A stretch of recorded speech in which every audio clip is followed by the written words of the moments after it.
Your gift can be anything. You can't look at it as simply running, jumping, singing, and dancing. But I tell you one thing, your gift is the thing that you do the absolute best with the least amount of effort. For me, it was comedy. So once you identify it, then that's the beginning of it. But there's a lot of work to do even after you identify your gift. You know, you can believe you're something all you want, but if you don't work towards it, you're just sitting there, it's gonna be empty.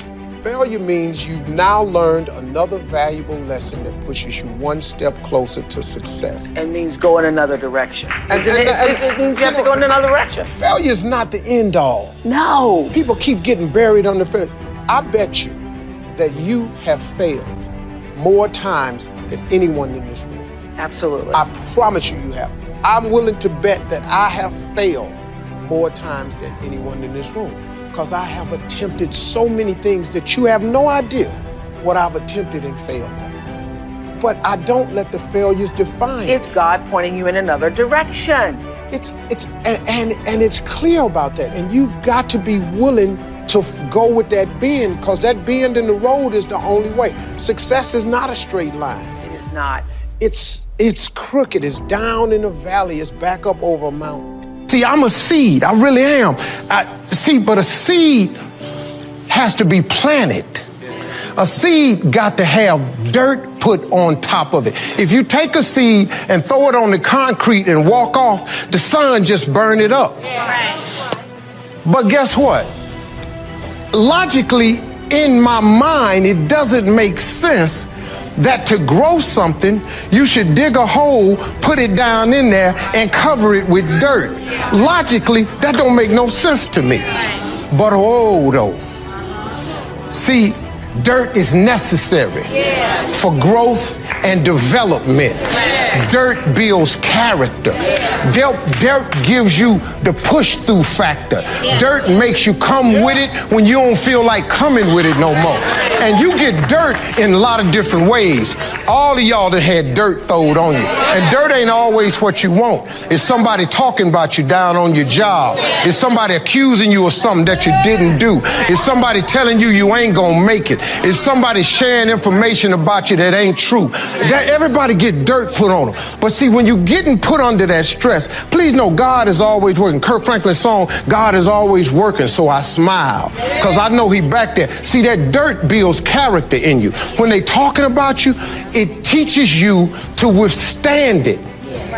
Then it gives you something to push through. So when you put the seed and you put the dirt on it, if you understand stress, stress really ain't just dirt. Stress, see, they don't call it dirt when they plant it. They call it soil. Because, see, soil has nutrients in it. What the nutrients, when people talking about you, dogging you, lying on you, backbiting, stealing from you, talking about you, they're actually putting nutrients in you. They're building character. You got character now. Now the seed, if they put a camera under the ground, you'd have seen the seed sprout open and start coming through the dirt.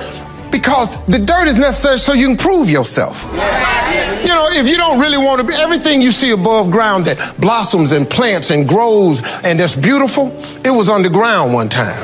All them potatoes, collard greens, they was underground one time.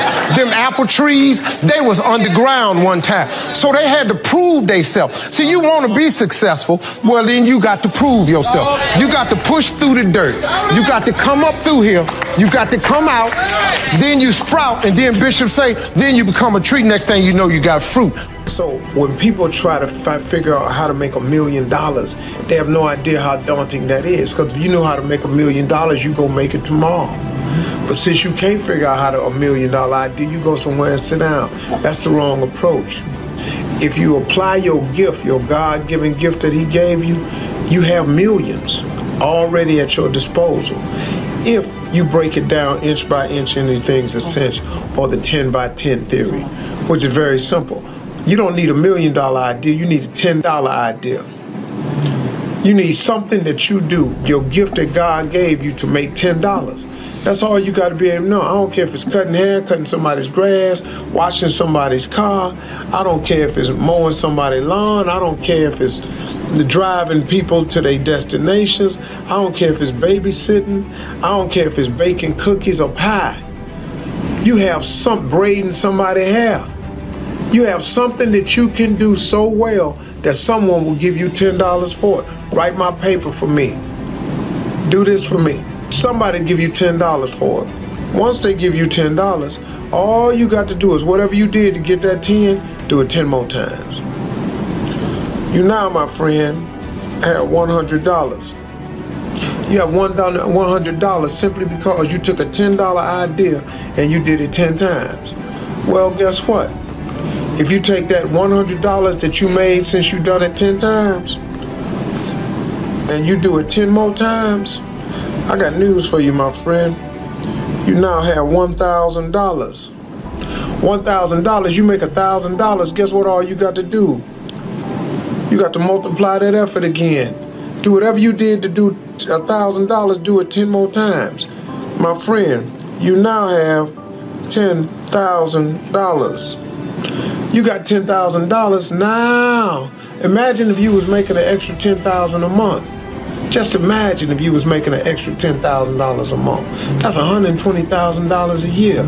But I got news for you, my friend. Whatever you did, whatever it took to make yourself $10,000, all you got to do is do it 10 more times. 10 more times, my friend. You now have $100,000. I got news for you now. If you can make $100,000, you're just a step away from being a millionaire, man. Because now you hire a few more people to help you out, that you can do portions of what you do, so you can duplicate that effort. And one more time, just one more time, do it 10 times. Man, that sounds hard. It is hard. But what else you got to do? What, you gonna stop at the 100,000? All you gotta do is duplicate your efforts by 10. You duplicate your efforts by 10 times 100,000. Welcome to the club, my friends. You are now a millionaire. Congratulations. You became a millionaire with a $10 idea. So stop bogging yourself down trying to figure out how to make $1 million. Do what you can do to make $10. And then do the 10 by 10 theory. Inch by inch, anything's a cinch. One of my weak points in my personal life is I don't like technical stuff. So even though I have to be on Twitter and Instagram and Facebook, I don't care for that. So guess what? I find somebody who loves to do that. You know, I find somebody who has a strength where I will have a weakness, and I partner with them. All you're trying to do is get to the goal. No one gets there by themselves. Everybody needs help. Now, when you know what you got going for you, be confident, not cocky. Managing your strengths, knowing what they are, and don't let nobody talk you out of it. And that gets you fight ready. You get fight ready like that. You got to know you. Helps you develop your skills. All the while, you're developing your strength. You just got to keep developing the strength. Don't let anybody talk you up. At the same time, you must work on improving your weaknesses. So I've had to, in spite of myself, get on Instagram, get on Twitter, get on Facebook. I got to do the videos whether I want to or not, because the world is moving to social media. If I had as many followers as Kim Kardashian, I probably wouldn't even have to do this TV show.